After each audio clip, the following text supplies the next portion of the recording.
সূর্য নয়, দীপাকে আড়াল থেকে গুলি করেছে ওই রুডি। পালানোর আগে রুডিকে নিজে হাতে ধরে ফেলল সোনা। হ্যাঁ বন্ধুরা, আমরা এমনটাই দেখতে পাবো অনুরাগের ছোঁয়া ধারাবাহিকের আগামী পর্বগুলোতে।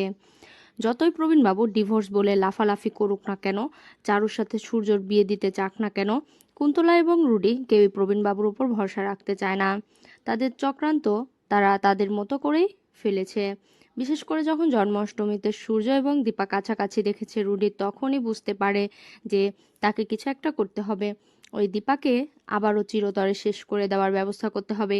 তাই কুন্তলাকে রুডি বলে, মম, আমি আর বেশি দেরি করব না, এবার আমি ওই দীপাকে নিজেই শেষ করে ফেলবো মম। তবে কুন্তলা রুডিকে বলে, না রুডি, তোমাকে কিছু করতে হবে না।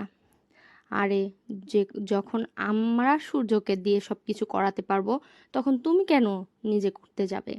নিজে আর তুমি দোষী হবে না। এবার দেখবে আমার প্ল্যান। সূর্য নিজের হাতেই নিজের ভালোবাসার মানুষকে গুলি করে মারবে।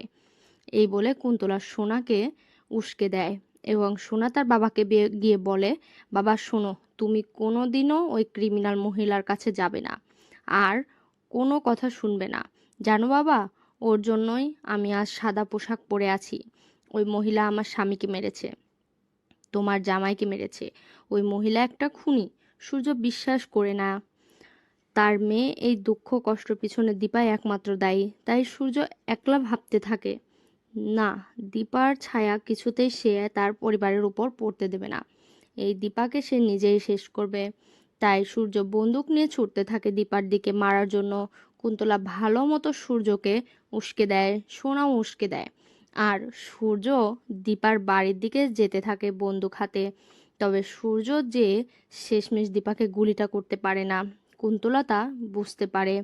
কুন্তলা রুডিকে বলে, রুডি, এই সুযোগ, তুমি এবার যা করার করবে, কিন্তু আড়াল থেকে করবে, এমনভাবে করবে যে সূর্য ফাঁসবে, তোমার কিছু হবে না। রুডি বন্দুক নিয়ে বেরিয়ে পড়ে। যখন সূর্য বন্দুক তাক করে দীপার দিকে, দীপাকে গুলি করতে যায় কিন্তু গুলি করতে পারে না। সূর্যর হাতটা কাঁপে। সূর্যর পুরনো স্মৃতি মনে পড়ে। সূর্য দীপাকে চিনতে পারে। দীপা সূর্যের বিয়ের কথা মনে পড়ে। ঠিক তখনই পেছন দিক থেকে রুডি গুলিটা করা হয়। সোনারূপা সেখানে ছুটে আসে এবং সোনারূপা মাকে জড়িয়ে ধরে কাঁদতে থাকে। ভাবতে থাকে, বাবা তুমি মাকে মেরে ফেললে। তবে কাঁদতে কাঁদতে হঠাৎ সোনা দেখতে পায় যে ঝোপের আড়ালে কেউ একজন আছে। সোনা এগিয়ে যায় এবং রুডি পালিয়ে যাওয়ার আগেই সোনা রুডিকে ধরে ফেলে। সোনা রুডির জামাটা টেনে ধরে এবং যখনই মুখটা দেখে বলে, রুডি বলে চিৎকার করে ওঠে। তো বন্ধুরা, তোমরা এটাই তো চাও, এভাবে যেন গুলি করে পালানোর আগে রুডিকে ধরে ফেলে সোনা? কমেন্ট করে জানাতে ভুলো না। আর সমস্ত আপডেট পেতে আমাদের চ্যানেলটি এক্ষুনি সাবস্ক্রাইব করো। ধন্যবাদ।